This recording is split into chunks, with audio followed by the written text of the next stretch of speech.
Bai, arrasteon, entzun da? Bai, bale ba. Hasiera emango dutzu 2026ko ekaineko ohiko osoko bilkurari. Lehenengo eta behin, komentatzea hori, akta ezin izan dela txertatu, enpresa aldaketa egon dalako, eta horreko osoko bilkurako akta hurrengo osoko bilkuran onartuko da, bai, biak batera, oingo bat eta aurrekoa. Beraz, gaur ez dugu aktarik onartzeko. Zuzenean pasatuko gara eztabaidetara, lehen puntua, 6.162.2026 espedientea, Ogasun eta Barne Erregimeneko informazio batzordean irizpena, 2026ko fakturak onartzea, fiskalizazio ez egitea eta eragozpena, enbizer. Expediente 6.162-2026, dictamen de la Comisión Informativa de Hacienda y Régimen Interior, aprobación de facturas de 2026, omisión de fiscalización y reparo, enbizer. Alberto de Albartetxe Ogasun zinegotziak azalpen txiki bat emango dozku. Bai, eskerrik asko, arratsalde on guztioi. Apirilako osoko bilkuran azaldu genuen bezala 2024ko urriaren 30ean udalaren osoko bilkurak Lorezaintza kontraturako pleguak onartu zituen. Lizitaziora bi enpresa aurkeztu ziren, enbizer, ordura arte zerbitzua ematen zuen enpresa eta 3 enpresa osatutako UTE bat. Oharken, elkarren aurkako errekurtsoa jarri ondoren, 188/2024 zenbakiko lizitazioa esleitu gabe utzi zen eta espediente berri bat hasteko agindu zen. Kontratazio berri honen prozesua amaitu da eta enbizer enpresak aurkeztu dau eskaintzarik onena. Kontratu berriaren esleipena uztaileko osoko bilkuran aurkeztuko da onartzeko. Prozesu hori guztia amaitzen den bitartean enbizer enpresa ari da Lorezaintza zerbitzuak ematen. Beraz, osoko bilkura honi proposatzen diogu Enbizer Servicios Medioambientales Sociedad Anónima enpresak 2026ko apirilean eta maiatzean egindako lani dagozkien fakturen guztizko gastu onartzea, bai eta otsaileko eta martzoko atzerapenak ere 345.695 euro eta 34 zentimoko guztira, eta kontuhartzaileak egindako eragozpenak kentzea. Eskerrik asko. Azalpenak entzun da, eztabaidara pasatuko gara, osoak, Osan Solorria, Alderdi Sozialista, Eusko Alderdi Jeltzalea, Euskal Herria Bildu, bozkatuko dugu. Bai, bozkatuko dugu, aldeko botoak, kontrako botoak, abstentzioa. Auzoak alde, Osan Solorria alde, PSE abstentzioa, EJ abstentzioa, EH Bildu alde, hortaz, proposamena onartzen da.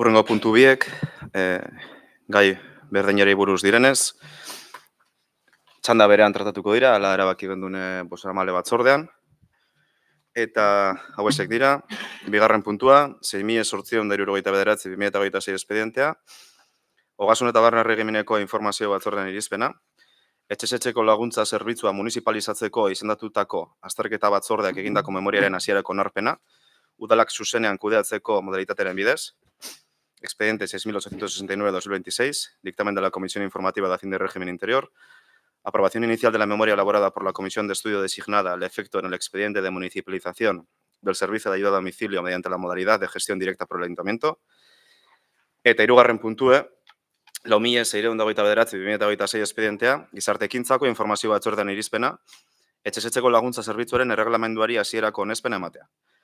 Expediente 4.629/2026, dictamen de la Comisión Informativa de Acción Social. Aprobación inicial del reglamento del servicio de ayuda a domicilio. Beraz, Eguzkine Zuraga Barrenak gure gizabaleietako zinegotziak azalpenak emango dozkuz, eta gero eztabaidara pasatuko gara. Arrastian. Etxez-etxeko zerbitzuaren kudeaketa mota aldatzeko prozeduraren hasierako onarpena bozkatuko dugu gaurkoan. zerbitzuak kudeaketa pribatutik kudeaketa zuzenera pasatzeko prozesuaren hasierako onarpena. Orain arte Urgatzi SL-ek emandako zerbitzua udalak kudeatuko du zuzenean. Horretarako eratutako batzorde tekniko politikoak sortutako memoriaren onarpena dakargu. Memoriak hainbat atal ezberdin jasotzen ditu, atal juridikoa, soziala, zerbitzuaren definizioa egiten duen atala eta atal ekonomikoa. Etxez-etxeko laguntza zerbitzua kudeaketa zuzenaren bidez eskaintzeko lanpostuen zerrendan 40 lanpostu berri sortuko dira, eta horrek esan nahi du udal plantilla 18% inguru hasiko dela. Horrez gain, esan behar da, arreta zuzena emango duten etxez-etxeko langile guztiak, langile subrogatuak izango direla, hau da, orain arte enpresa pribatuaren bidez ematen zuten zerbitzua, eta orain udalarentzat arituko dira zuzenean. Honekin batera, etxez-etxeko zerbitzua arautzen duen erreglamendu berria ere dakargu, 2009tik eguneratu gabe dago, eta ondorio sortutako errealitate eta egoera berriari ez dio erantzun egokia ematen. Oraingo aldiz, laguntza integrala bermatzen duen erreglamendua da, pertsonaren beharrei egokituta.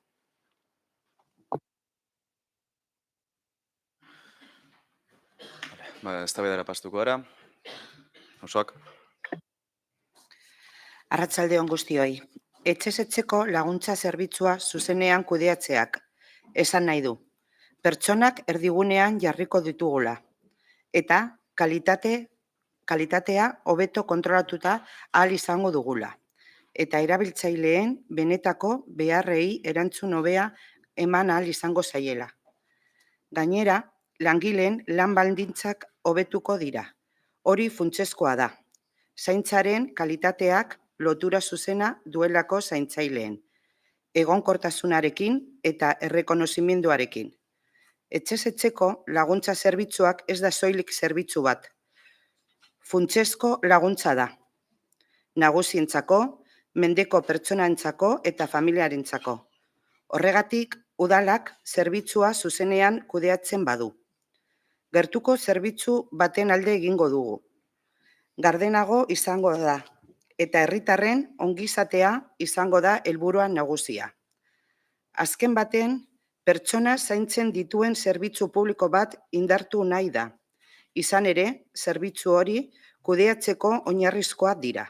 Kalitatea, erantzukizuna eta konpromiso soziala. Sansolorria. Bai, arrastion. Geurre municipalizazioa bat erkatzen da, eta etxez-etxeko laguntza zerbitzua da. Oso apustu ausarta gobernu taldean aldetik, eta ez da izan erreza, atzetik lan asko egon data. Zerbitzu honen ezaugarria kontuan hartuta, eta horregaiti zoriontzekoa da. Espero dugu, hau, udal honen eskaintzaren dauzan zerbitzuaren municipalizazioa gehiagotara bideratzea. Alde bozkatu dugu, zergaitik guretzat, zerbitzuaren kalitatea hobetuko dau, eta beraz, erabiltzaileen bizi kalitatea hobetu, eta langileen lan baldintzak ere hobetuko dauz. Alderri Zulesta. Vale, eskerrik asko alkate eta arratsalde-on guztioi. Bueno, la cuestión que hoy debatimos, el servicio de ayuda a domicilio, es evidentemente uno de los servicios más importantes que se gestionan desde lo local. Es importante dejar claro lo importante que es para todos gestionar adecuadamente la dignidad de todas las personas en todas las fases de su vida, poner en el centro los cuidados, la protección de las personas más vulnerables y reforzar desde lo local, desde la administración más cercana, como es el ayuntamiento, un pilar fundamental de nuestro estado de bienestar, como es el objeto del servicio de ayuda a domicilio. Nosotros ya dijimos hace un año, cuando se debatió la prórroga del contrato vigente de este servicio, que estábamos dispuestos siempre a arrimar el hombro y a poner todo lo posible de nuestra parte para contribuir al refuerzo de los servicios públicos, al refuerzo de los cuidados y al refuerzo de las condiciones de las personas que hacen realidad esos servicios, de las personas trabajadoras. En este caso, lo que se trae a debate es el cambio del modelo de gestión en este servicio. Ustedes, el equipo de gobierno, hace ya varios años, hace ya 2 años que tomaron esta decisión. Un mes de julio, pues apareció en el periódico unas declaraciones del alcalde, de la concejala de Acción Social, en el que anunciaban esta decisión. Es una decisión que tomaron ustedes unilateralmente sin contar con la oposición.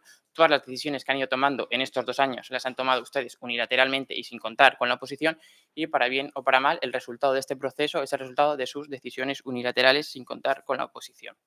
Dicho esto, se abre una reflexión ahora, una deliberación, en el que bueno, podríamos tener cierta tentación o tendencia a debatir o caer en un debate sobre si es mejor gestión directa, gestión indirecta. Evidentemente todos lo sabemos, cada uno de los modelos tiene sus ventajas, sus potencialidades, pero también sus dificultades y sus inconvenientes.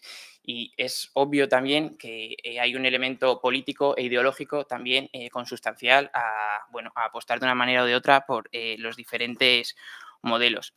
Pero también es importante dejar claro que el modelo, la gestión directa o la gestión indirecta es una herramienta, un marco de trabajo que no es bueno o malo per se, depende de la capacidad que tengan ustedes a través de su trabajo, de la implementación del servicio para hacer bueno o malo ese marco de trabajo. Es decir, eso hay que dejarlo claro. Es decir, no se puede hacer un ejercicio de demagogia y decir que por municipalizar un servicio, ese servicio va a ser mejor. No, dependerá del trabajo que ustedes hagan en ese marco.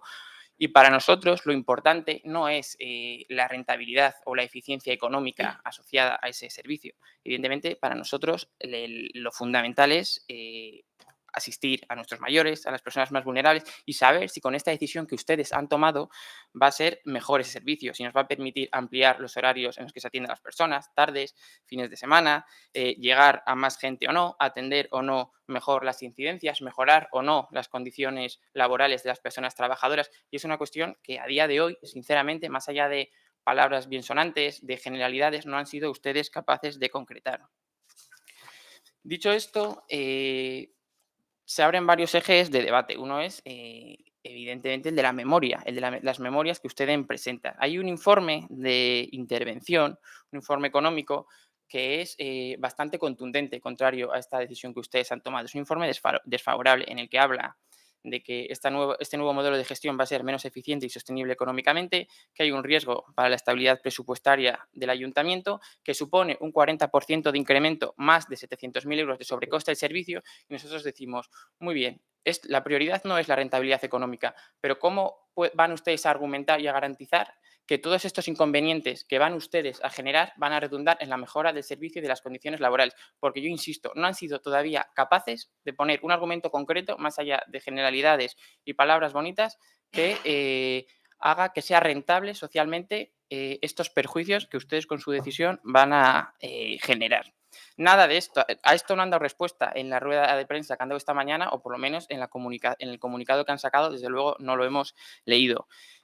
Habla también en el informe de intervención de ese sobrecoste, cómo se va a financiar. ¿Van ustedes a subir los impuestos? ¿Van ustedes a subir los precios públicos a los usuarios de este servicio? ¿Van a detraerlo de las inversiones asociadas a esos servicios? Eso es algo que ustedes en la rueda de prensa de hoy tampoco han explicado y que en el comunicado que han publicado pues tampoco se ve por ninguna parte. En el ámbito social decía, mejoras en el servicio, pues ojalá, de verdad, ojalá sea socialmente rentable este cambio de modelo que ustedes han decidido y nosotros nos alegraremos por ello, pero justifíquenlo con argumentos, con elementos tangibles, no con palabras vacías, realmente esos argumentos a favor de ese cambio. Y díganos de manera concreta qué van a hacer para que esta decisión merezca realmente la pena. Yo les animo a que ustedes se comprometan hoy a hacer un estudio con indicadores para comparar la evolución del servicio de ahora a dentro de un año después de haberse municipalizado, para que realmente podamos evaluar si realmente se han producido esas mejoras. Y otro elemento de debate fundamental es el de las condiciones laborales del personal trabajador, que es fundamental, por supuesto, para dar este servicio. Han sometido ustedes al personal trabajador a meses de incertidumbre, opacidad y nerviosismo. Ha pasado un año desde que aprobamos la prórroga del contrato vigente, 2 años desde que ustedes anunciaron la municipalización del servicio y todavía no sabemos en qué categoría se van a incorporar las trabajadoras, si va a haber una OPE o no, o de qué características, qué diferencias va a haber entre trabajadoras eventuales a tiempo parcial y el resto, cuáles son los requisitos lingüísticos que van a tener que afrontar ese personal trabajador, el convenio en el que van a estar, en principio el mismo convenio que en el que estaban hasta ahora, hasta cuándo, ¿Por qué? Realmente, ¿qué mejoras van a tener en sus condiciones laborales si van a mantenerse en el mismo convenio en el que han estado hasta ahora? ¿Qué garantía de estabilidad laboral tienen las personas que se vayan a subrogar a partir de ahora? ¿Cómo pretenden ustedes que nosotros les apoyemos en esta decisión si no han sido capaces de decirnos cómo va a quedar la RPT? O sea, no son ustedes capaces de poner todavía encima de la mesa, 2 años después de haber anunciado este servicio, cuáles van a ser las condiciones concretas, las condiciones laborales concretas en las que van a estar las trabajadoras después de la municipalización del servicio. Si no tenemos información ni sobre las condiciones de las trabajadoras, ni sobre cuáles son las mejoras concretas en las que se va a dar ese servicio. Lo único que tenemos es información a plazos, fragmentada e inconcreta. Y yo creo que 2 años después de haber anunciado esto y 1 año después de haber aprobado la prórroga del contrato, pues podían ustedes contribuir con más información. 1 año después de la prórroga del contrato, estamos aprobando la memoria del estudio de la municipalización. O sea, 1 año después seguimos en la fase de estudiar cuáles son las consecuencias que va a tener esto. Aprobaron ustedes en octubre la creación de la comisión de estudio, 4 meses después de que se prorrogara el contrato actual, 4 meses después. Se suponía que en 2 meses tenían que presentar la memoria. Lo hemos visto a la oposición en junio. ¿Realmente están ustedes satisfechos de cómo han llevado a cabo este proceso de municipalización, de cómo han colaborado o han permitido colaborar a la oposición en este proceso de municipalización? Porque a nosotros nos parece que es un proceso que genera muchas dudas a todos los actores involucrados. Eskerrik asko. Eusko Alderdi Jeltzalea. Arrastion danori, alkate jauna. Gaur eztabaidatzen ari garen gaia gure udalerriko pertsona zaurgarrienei eragiten die zuzenean. Gure nagusiei, gure mendeko pertsonei eta egunerokoan ezinbesteko lana egiten duten etxeko laguntza zerbitzuko langilei. Hori dela eta EAJ-PNV-tik argi utzi nahi dugu hasieratik gure helburua gobernu taldearena bezalaxe zerbitzu hau duintzea eta ahalik eta arretarik onena eskaintzea dela. Hala ere, kudeatzaile publiko gisa dugun erantzukizunak ezinbesteko oreka bat bilatzera behartzen gaitu. Hobekuntza sozialaren muina eta helburua partekatzen ditugu, baina ezin ditugu begiak itxi udal honetako kontuhartzailearen txosten eskorraren aurrean. Dokumentu horrek ohartarazten digu proposatutako bideak zulo ekonomiko jasanezina ireki dezakeela udalkutxetan. Gure proposamena orekan, zuhurtzian eta lankidetzan oinarritzen da, ez inposizioan. En este pleno, EAJ-PNV queremos dejar claro que no vamos a ser partícipes de esta aventura política de H. Bildu que ignora las advertencias técnicas y pone en riesgo la estabilidad de este ayuntamiento, tal y como señala, por un lado, el informe contundente y desfavorable del interventor municipal, que alerta del impacto económico negativo e inviable de esta medida. Y, por otro, en la memoria jurídica justificativa de Secretaría General, donde se detalla la rigidez administrativa, los mayores costes económicos y los preocupantes desafíos operativos en la gestión de personal que este cambio va a acarrear. Suscribimos muchas de las palabras que desde la oposición, desde el grupo del PSE, se acaban de decir. En todo este proceso se ha intentado maquillar con fines sociales lo que es un movimiento estrictamente partidista. Si de verdad les preocupara la calidad del servicio, aplicarían lo que la propia memoria del personal técnico en sus aspectos jurídicos reconoce, que el modelo actual de gestión indirecta destaca por su eficiencia operativa, flexibilidad y optimización de recursos, manteniendo siempre el ayuntamiento, la planificación y la supervisión. PNV-tik defendatzen dugu elkarlana publiko sozialean eta zeharkako kudeaketa arduratsuan oinarritutako eredue. Funtzionatzen duen eredue da. Arreta kalitatea bermatzen duena eta aurrekontu publikoak babesten dituena. Bitxia da, ordea, zuek ere eredu honetan sinistea. Jakina sinisten duzuela, gainerako udal alor guztietan, ez baituzue inolako erreparorik zerbitzuak externalizatuta mantentzeko, eta baita behin eta berriz luzatzeko ere. Zergatik da baliozkoa gainerako zerbitzuetan eta hemen aldiz amildegira salto egitea erabakitzen duzue? Erantzuna erraza da, hau afera politiko huts bat da. Queremos dejar constancia también que el proceso para llegar hoy aquí ha estado marcado por una profunda falta de transparencia y nula información. En las comisiones informativas previas hemos percibido una alarmante falta de información, de control y desconocimiento absoluto sobre las consecuencias reales de este cambio, pues no se ha profundizado en ningún momento en muchísimas cuestiones, hurtando el debate técnico a la oposición. Y lo que es peor, jugando con las expectativas de la plantilla. Cuidar a personas con realidades tan complejas como la demencia, el Alzheimer o grandes dependencias requiere un alto grado de especialización y las propias memorias técnicas reconocen que la gestión pública tiene serias dificultades para especializarse en aspectos específicos del servicio, algo que sí aportan las entidades externas con un enfoque experto. Además, estas entidades aportan soluciones innovadoras que la rigidez de la Administración a menudo frena. Las personas usuarias de nuestro municipio merecen una asistencia especializada y moderna y no un servicio encorsetado por las limitaciones operativas de este ayuntamiento. Nos consta además que a las trabajadoras se les ha pintado un escenario idílico, un relato de color de rosa donde todo son ventajas. Sin embargo, hay que leer también la letra pequeña, las dificultades legales y los riesgos a los que les exponen, generando un ambiente de mucha intranquilidad entre las mismas trabajadoras. Desde este grupo municipal queremos que las trabajadoras que hoy nos acompañan tengan la absoluta certeza de que valoramos y respetamos su labor diaria. Son el alma de este servicio. Precisamente por eso no podemos apoyar un cambio que carece de una planificación técnica y económica sólida. La verdadera dignificación de su trabajo no se logra con un acuerdo exprés en este pleno. Se logra garantizando que cada medida que se tome sea jurídicamente impecable y económicamente sostenible en el tiempo para que su estabilidad no dependa de los vaivenes políticos. Por eso, y ante la falta de rigor y respuestas en las comisiones informativas, estaría bien que hoy nos contestase el equipo de Gobierno ante las vecinas y vecinos a las siguientes realidades. ¿Han explicado a las trabajadoras que la tasa de reposición pública impone severas limitaciones legales? ¿Puede garantizar hoy este Gobierno que ninguna de ellas se va a quedar en la calle o nos encontraremos con despidos provocados por la rigidez de la normativa pública? ¿A qué convenio colectivo exacto se van a adscribir? Si el informe del interventor ya es desfavorable con los números actuales, ¿cuánto va a aumentar el déficit municipal cuando se equiparen las realidades salariales a la estructura del ayuntamiento? La memoria del secretario alerta de la dificultad de la Administración para gestionar bajas y sustituciones. Si un auxiliar se pone enferma a las 8 de la mañana, ¿tiene el ayuntamiento la agilidad burocrática para cubrirla de inmediato o va a quedar el usuario dependiente desatendido en su domicilio?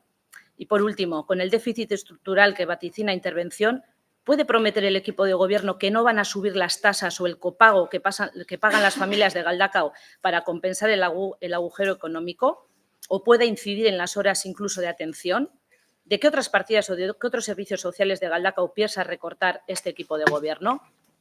Y cortos nos quedamos con todas las dudas generadas. Bildu nos informa hoy de que enviamos una nave espacial a Marte, pero no tenemos ni idea de cómo hacerla despegar. Eskerrik asko. Euskal Herria Bildu. Nik oso labur berba potoloak eta etorkizun apokaliptiko baten irudikatu da hemen, abentura politika hitzak entzun dira, hau ez da ezelango abentura politikarik, ez politikoa ez inolakoa, ez da abentura, oso ondo hausnartutako eta oso ondo landutako proiektu bat da. Langileek badakite zein izango dan etorkizuna, ze kategoriatan sartuko diren, ze hitzarmenenpean egongo diren, eta hau badakite eurekin harreman zuzen auki dugulako urte luze honetan zehar ez eurekin bakarrik, euren langileen batzordearekin harreman jarraituan gauz. Eta bai, berandu, bai, egia da, nahi baino gehiago luzatu garela, baina oso lan zaila, neketsua izan da, eta ondo egin nahi genuen. Eta hori da, eta horregaitik egin zaigu hain luzea azkenean. Hau berria da nontzat, jakingo bagenu hasieratik zelan egin beharko santita batean egingo genuen, baina gauzak ondo egiteko denbora hartu behar da. Bueno, ados nire kideak botatako guztiarekin, ni beste hainbat gauza be entzun dodaz, sostenibilidad, rentabilidad social, sostenibilidad y eficiencia, bueno, hau ez da abentura bat, hau oindala 2 urte hasi ginen, 2 urte hor dauzen emakumeekin biltzen, eta zehazten zelango prozesua izango zen, eta hasierako prozesuan, edo hasierako pausuak ez genituen argi, ez guk, eta nik uste dut inork ez dituela argi. Baina bidea egiten egon gara, eta bidea egiten egon gara eurekin elkarlanean. konfiantzako espazioak sortuz, eta eurekin proposamenak eta hausnarketak egiten. Orduan, eurek badakite zelango egoeran egongo direzen, eguzek esan duen moduan, eta eurek badakite eta guri transmititu digute gainera, eszenatoki hori de incertidumbre, de miedo, bueno, hasieran bazegoela, noski. Guztioi gure lanean eragina dekiezan erabakiak hartzen direnean holango beldurrak sartzen zaizkigu. Baina elkarlan bat egiten dugunean eta informazioa transmititzen denean eta zalantzak argitzen direnean prozesuaren, bueno, zera ezberdinetan gauza horiek kanpo geratzen direz. Eta nik hemendik eskertzen dut benetan emakume horiek, zedanak direz emakumeak, ke kasualidad, egin duten lana, daukaten konfiantza gugan, eta egin dituzten proposamenak gaur hemen islatuta dauzela. Beste aspektu bat, sostenibilidad, efizientzia ekonomika, bueno, bakarrik esan gure dut, udal honek finantza egoera sendoa daukala, kudeaketa eredu honi aurre egiteko. Zelan egingo diogun aurre kudeaketa eta finantza egoera honi? Argi eta garbi, ajusteak egin beharko direz gastuen kapituloan, eta beste ajuste mota batzuk egin beharko direz ingresoetan. Hori argi dau, aurrekontua kuadratu beharko du. Baina milioiak eta milioiak dekon aurrekontu batetik astea eztabaidatzen 700.000 eurogatik, niretzako benetan harrigarria da. Hau guztia esan da, bueno, partidista entzun dut. Bai, partidista baldin bada zaintza lanak erdigunean jartzea, emakume horiek egiten duten lana balorean jartzea, eta gure herritarrei arreta hobeagoa ematea, pues oie, bai, niretzako partidista izango da, eta oso harro egongo naiz horretaz. Beste alde batetik, bueno, esan dugu, Victorri entzun diot, herri mailan daukagun zerbitzu garrantzitsuenetarikoa dala etxezetzeko laguntza zerbitzua, argi dau, eragin zuzena daukana gure herritarrengan, eta zaintzaren kontzeptua errotik ulertzen duena. EH Bilduk ez du zaintza ulertzen publikoa ez bada, publikoa eta pertsona guztien esku dagoena. Eta horregaitik gaurkoan onartuko duguna erabaki politiko bat baino gehiago da.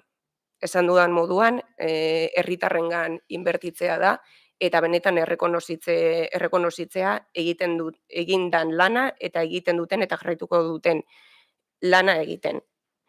Galdakaoko etxezetzeko arreta zerbitzua, berriro udalekotzearen erabakiak zerbitzuan hobekuntzak ekarriko ditu, eta zerbitzu hobea ekarriko dau. Zertan ekarriko du? Arretaren kalitatean, adibidez. Udalak zuzenean hartu emana izango du erabiltzaileekin eta langileekin. Aportazioak, proposamenak edota hausnarketak bide zuzena izango du, inolako bitartekari gabe. Orain momentuan, enpresa pribatu bat dekogu bitartekari lanak egiten, horrek suposatzen duenarekin. Ze onura gehiago ekarriko ditu, zaintza sistemarako irisgarritasunean onurak ekarriko dauz. Zergatik, kudeaketa zuzenak ematen digun altxor preziatuenetariko bat, gure etxezetzeko zerbitzua guk diseinatu, guk antolatu eta guk berrantolatu aldugula da. Gure herria aldatzen doan heinean, aukera daukagu gure zerbitzua ere egokitzeko. Eta orain momentuan ezin dugu hori aldatu kontratu batenpean gauzelako. Eta, bueno, beste hitz batzuetan esan da, herritarrek behar duten zaintza sistemaren egokitzapena momentukoa izango da, pertsonalizatuagoa eta guztion esku egongo dana. Beste alde positibo bat zein izango da, langileen lan baldintzak hobetuko direla. Eta hemen badakigu, orain arte eta orain egiten duzuen lana ona dala, zuen konpromisoa ikusten da argi eta garbi egunero, baina denok dakigu gure lana aitortua eta balorean jartzen denean, egiten dugun lana hobeto betetzen dugula. Eta horrek eragin zuzena dauka arretan, eta erabiltzaileak ondorioz hobeto sentitu eta hobeto zainduak egongo dira. Gainera, lehen aipatu dudan bezala, eta uste dut ez dela kasualidadea, ezin dugu ahaztu sektore hau feminizatua dagoela, eta euren lana beti bigarren edo hirugarren plano batean geratu dela. Beraz, ez gaude bakarrik soldata igoeraz berbaz, baizik eta emakume konkretu batzuk zaintza lanak bizitza osoan egiten ibili direnetaz, eta merezitako errekonozimendua sari gara.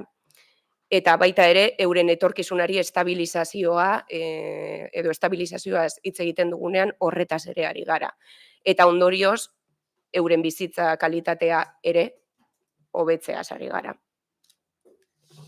Besterik ez. Bigarren txanda, Usuak, Uson Solorria. Harrituten nago benetan hemen etxundakoa.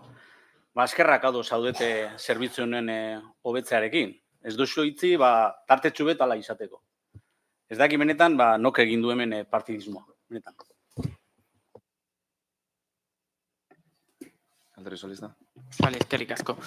Bueno, por explicar el sentido de nuestro voto, que no lo he hecho al principio, nosotros no estamos en contra de este proceso de municipalización en la gestión del servicio y esperamos y les damos un margen de confianza para que realmente se produzcan esas mejoras en el servicio ofrecido, que sigo sin escuchar ningún argumento concreto y realmente esperamos que suponga mejoras en las condiciones laborales. Por eso no vamos a votar en contra, nos vamos a abstener. Pero creemos, y siento las palabras gruesas, que la gestión del proceso ha sido algo desastrosa. Por eso tampoco vamos a votar a favor, sino que nos vamos a abstener.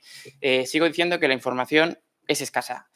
Decís que habéis sido muy concretos y muy claros con las condiciones laborales de las personas trabajadoras, pero es que un año después de la prórroga del contrato vigente, seguimos sin tener encima de la mesa la RPT, que es el documento donde realmente se plasman cuáles van a ser las condiciones laborales de las personas trabajadoras. Mientras no haya ese documento, todos son palabras, buenas intenciones, pero no tenemos un año después el documento donde se recogen esas condiciones. Eso por empezar.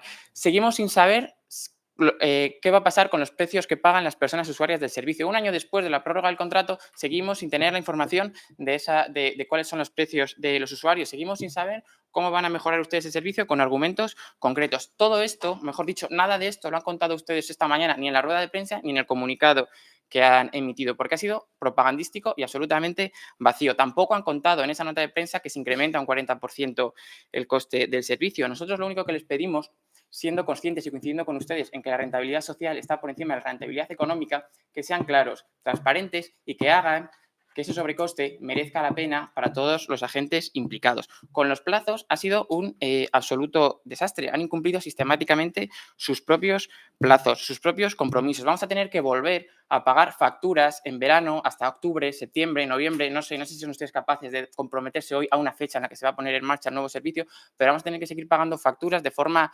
anómala, irregular, bueno, pongan ustedes la palabra que sea, pero vamos a tener que pagar a la empresa fuera del contrato. Entonces, hombre, la gestión ha sido bastante chapucera. Esto no va de hacerse el indignado porque les digamos que no han hecho las cosas bien. Esto va de realmente si tienen o no ustedes argumentos para defender la forma en la que han llevado ustedes durante estos últimos meses el proceso de municipalización del servicio. Si nos han dado o no información, qué tipo de información le han dado a las personas trabajadoras y qué tipo de información le han dado o no a las personas usuarias del servicio, porque la gestión del proceso deja mucho que desear y eso no significa que no estemos a favor, por supuesto, de que la rentabilidad social del servicio está por encima de todo, de que las condiciones de las personas trabajadoras están por encima de todo y que ojalá la decisión que ustedes han tomado unilateralmente y que han implementado a trompicones realmente sea beneficioso para todas las personas involucradas.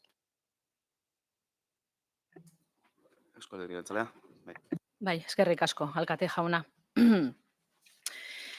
Bueno, este segundo turno me gustaría hacer un par de precisiones a lo dicho por Amets, ¿no?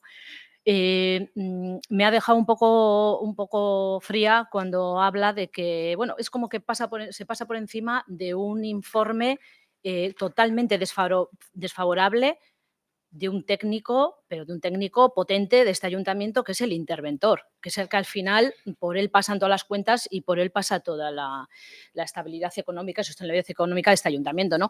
Cuando habla Amets de que, bueno, luego las cuentas ya se cuadrarán, hombre, yo creo que a posteriori no. yo creo que el estudio debería de ser un poco más exhaustivo, una memoria mucho más clara y responder a las diferentes cuestiones que se nos plantean con este cambio de modelo, pero a priori, no a posteriori, que ya se cuadrará ¿cómo?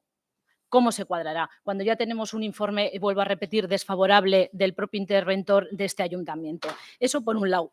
Por otro lado, quiero hacer mención a que si verdaderamente este tipo de cuestiones se quieren llevar adelante con el consenso de la oposición, creo que lo que han hecho es todo lo contrario a buscar el consenso con la oposición, porque no se han tenido en cuenta absolutamente para nada. Quiero decir, en las diferentes comisiones informativas a las que ha acudido mi concejala y otros concejales de esta corporación, una y otra vez se ha preguntado cómo iba el proceso, qué avances estaban haciendo, cómo iban a quedar las trabajadoras, y a todo ello se respondía que se estaba trabajando en ello y poco más. Cuando hablan de que han tenido una relación directa con las trabajadoras, bueno, que sepan que EH Bildu no son los únicos que tienen relaciones directas con las trabajadoras y trabajadores. Quiero decir, EAJ-PNV también.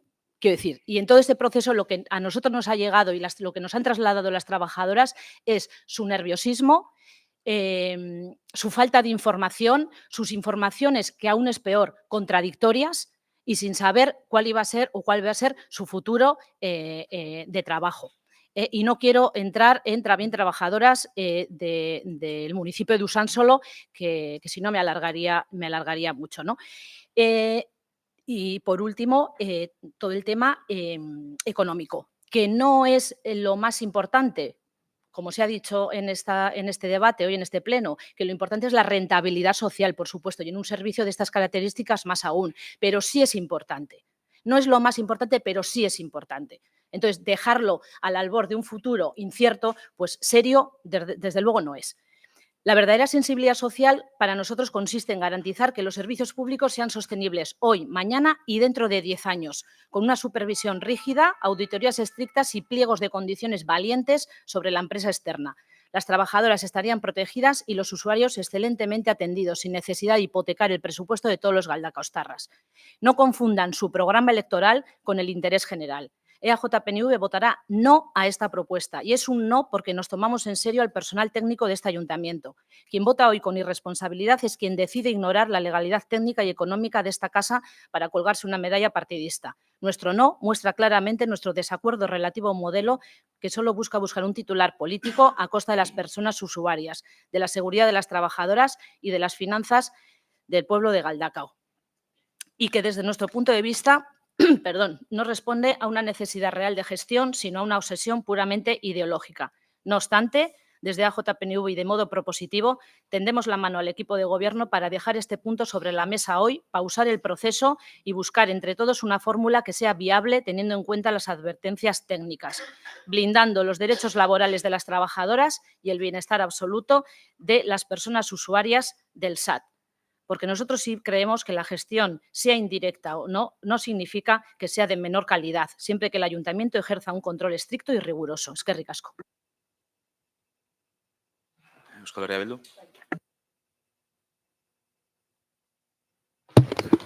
Arratsaldeon berriro. Hemen arirezari komentetan, batetik eta bestetik, asunto ekonomiko ez dela garrantzitsuena, bai erre, horregaz. Lehen ametzek esan duen bezala, guk honak hartzen dugun proposamena da ikusten dugulako momentu honetan gure udalaren osasuna oso sendoa dalako. La sostenibilidad financiera se entiende, según se indica en el artículo 4.2 de la Ley Orgánica de Estabilidad Presupuestaria y Sostenibilidad Financiera como la capacidad para financiar compromisos de gasto presente y futuros dentro de los límites de déficit, deuda pública y morosidad de deuda comercial. Tenemos ahorros netos positivos importantes durante los últimos ejercicios, 5,7 millones en 2023, 3,2 millones en 2024, 5,6 millones en 2025. Como sabéis, el ahorro neto de un ayuntamiento es un indicador clave de solvencia, ya que mide la capacidad del ayuntamiento para financiar nuevas inversiones y hacer frente al pago de los compromisos de pago. También contamos con remanentes de tesorería para gastos generales positivos durante estos últimos ejercicios, 34,7 millones en 2023, 24,5 millones en 2024, 20,1 millones en 2025. Cumplimos además con los objetivos de deuda, que como sabéis o debéis saber es inexistente. Badakigu zelan aurre egin municipalizazio honek gastu arauan izan dezaken eraginari. Gastu partida batzuk berriz aztertuz eta diru sarrera batzuen kudeaketa hobetuz. Azken batean ez gara udalerriaren etorkizuna arriskuan jartzen ari. Gure indar finantzarioa balio duenerako erabiltzen ari gara. Gure bizilagunak gehien behar dabenean babesteko. Administrazio baten benetako finantza osasuna agerian geratzen da. Funtsezko zerbitzuak bere kontuan alde batera itxi barik sartzeko gai denean. Eta amaitzeko, bai gura nuke zer azpimarratu, beldurraren diskurtsoagaz itzultzen zarie. Etala doakizue. Gobernu honen kudeaketa etengabe kritikatzen dozue. Batzuetan imprudenteak garelako, beste batzuetan laru esarta garelako eta bialdugura dozko zuen inmobilismora txalotzen dozue. Diruzaintzako gerakin handiak proposatuz, tanta kontako kreditu aldaketak eginez, gaur osoko bilkura honetara ekarri dugun bezalako erabaki estrategikoen aurrean eserez egitea, hori guztia gure ustez zuen aldetik existitzen ez diren politiken eta proiektuen sintoma argia da. Bai, argi izan bide horretan ez gaituzuela aurkituko. Eskerrik asko.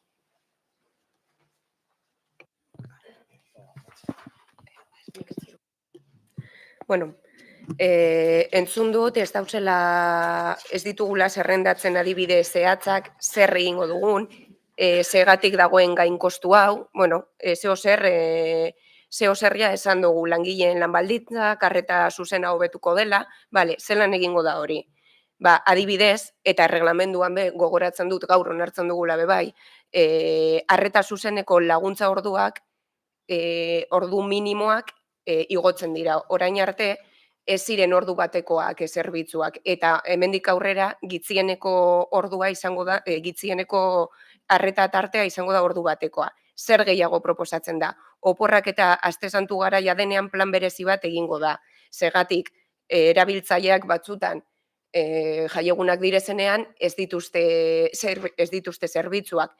Modu honetan, plan berezi honekin laguntza zerbitzua ez da etengo eta laguntza integral emango zaie eurei. Ze gehiago proposatzen dugu diru edo gain kostu esaten duzuenean nik ikusten dut inbertzioa, baina bueno, zer dago inbertzio horretan? Inbertzio horretan bai dago gradu 3+ bat, zertarako dependentzia handia daukaten pertsonentzako arreta egoteko. Badakizue, oindala urtebete okerrez banago, elaren legea onartu egin zela, eta elaren legean dauzen, ela sufritzen duten pertsonentzako dependentzia oso handia daukatenak, eurentzako zerbitzu espezializatu hau eukingo dugu. Egoera honetan dauzen pertsonei intentsitate handiena aplikatuko zaie, eta laguntza etengabekoa izango da. Gero ze gehiago proposatzen da, intentsidadeetan, hau da, grado 1, grado 2 edo grado 3 daukaten pertsonak dekie ratio minimo eta ordu minimo eta ordu maximo batzuk arreta eukiteko. Estatutik datozen ordu minimo hoiek hemen Galdakaon beste udalerri batzuekin konparatuta ere handiagoak izango direz. Hori guztia dago inbertzio horretan, 700.000 euroietan. Ez dago bakarrik langileen soldata, eta esaten dut bakarrik iruditzen zaidalako, bueno, apurtzu bat demagogia egitea, 700.000 eurogatik. Eta Albertok esan duen moduan, udal honek finantza egoera sendo bat daukanean, hori mahai gainean jartzea. Eta beste alde batetik ez dut pasatu nahi, zelen astu zait, entzun dodanean riesgo de respuesta, sin contar con nadie, unilateralidad, poca información, parkatuko didazue. Baina ni neuk apiriletik nire gizartekintzako batzordean jarri dut egunero, hilabetero puntu bat informazioa emateko. nik eman dut informazioa eta hor egon zarienak askatasun osoa egin duzue galderak egiteko, zalantzak konpartitzeko. Zer jaso dut? Ezebez. Gero aparte, ogasun batzordean memoria azaldu zan. Espedientera sarbidea eman zitzaizuen denbora nahiko gaz. Bidali zitzaizuen e-mail bat esanez, nahi baduzue bildu ginatekela. Gaur egun, nik ere ez dut erantzunik jaso. Orduan, mesedez, esaten dugunean que no hemos contado con nadie, que no tenemos rigor de respuesta, pues bueno, yo respondo si alguien me pregunta. Así que sentitzen dut. Eta uste dute geratu nazela denbora barik, baina, bueno, azkenengo zer esan dezaket? Bueno, gure, bai, esango dut. Gobernatzea lehenestea da, eta EH Bilduk inbertsio sozialean lehenesten du. Gure herritarren onura sozialera bideratutako inbertsioan. Eta hitz egiten dugunean egiteko modu ezberdinak ditugula, honetaz ari gara. Honetaz eta beste hainbat gauzetaz. Eta badakigu, hemen zauzen batzuk, eredu honen aldekoak ezaretela. Orduan, uste dut ja dana esan da dagoela, eta benetan, bidea ez da erraza izan.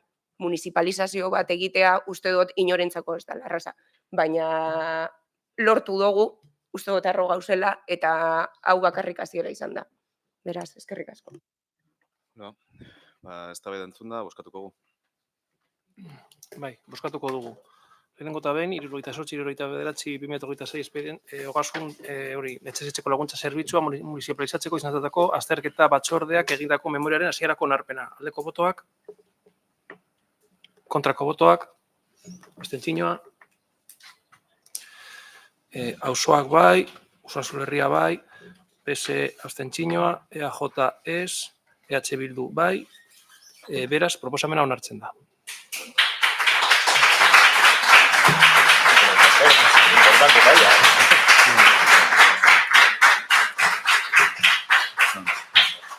Gero, 3. puntua, 46/2026 espedientea, etxez-etxeko laguntza zerbitzuaren erreglamenduari hasierako onarpena ematea. Aldeko botoak, kontrako botoak, abstentzioa, auzoak bai, Usansolo Herria bai, PSE abstentzioa, EAJ ez, EH Bildu bai, beraz, proposamena onartzen da.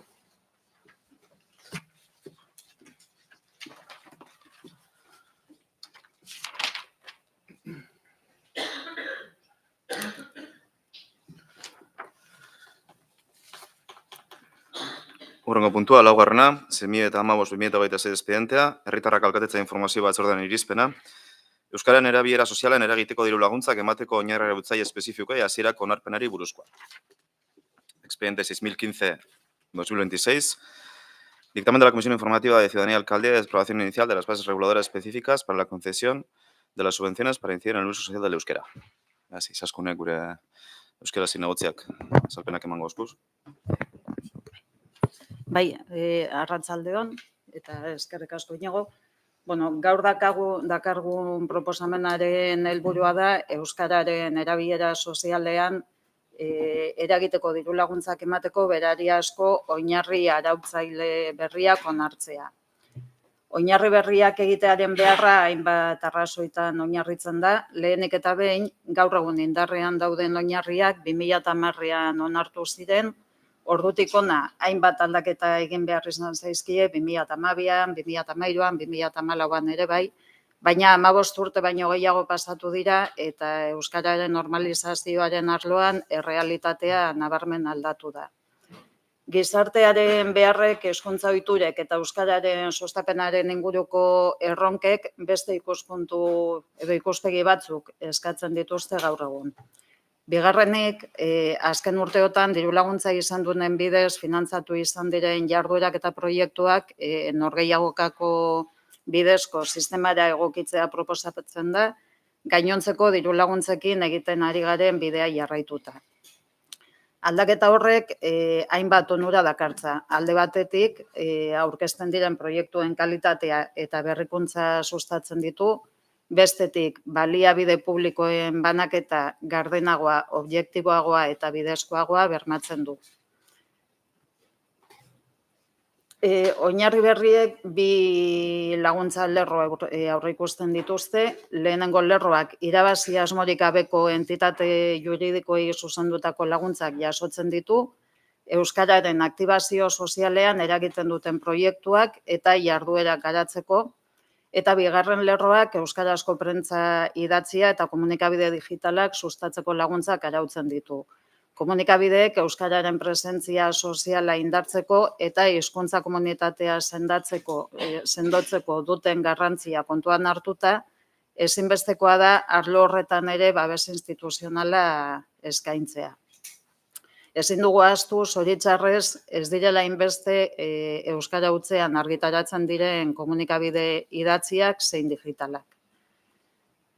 Azpimarratzekoa da, halaber, euskararleko langileek oinarri hauek definitzeko egin duten lana, oinarri hauek prestatzeko prozesuan parte hartzea sustatu dutelako. Horretarako, orain arte laguntza hauen onuradun izan diren erakunde eta elkartei ekarpenak egiteko aukera eman zaie, eta jasotako iradokizunak eta ekarpenak aztertu eta baloratu egin dira. Horrez gain, beste udalerri batzuetako oinarriak ere aztertu egin dira, eta honako hauek ahalik eta egokienak izan daitezen sektorearen errealitatearekin.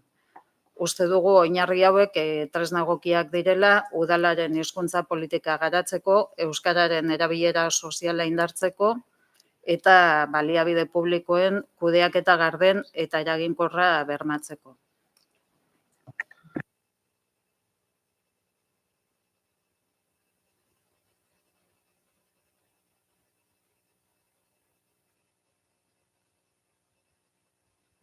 Bozkatuko dugu.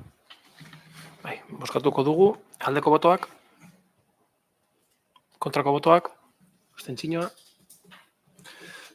auzoak bai, Osasun Herria bai, PSE abstentzioa, EAJ bai, EH Bildu bai, beraz, proposamena onartzen da.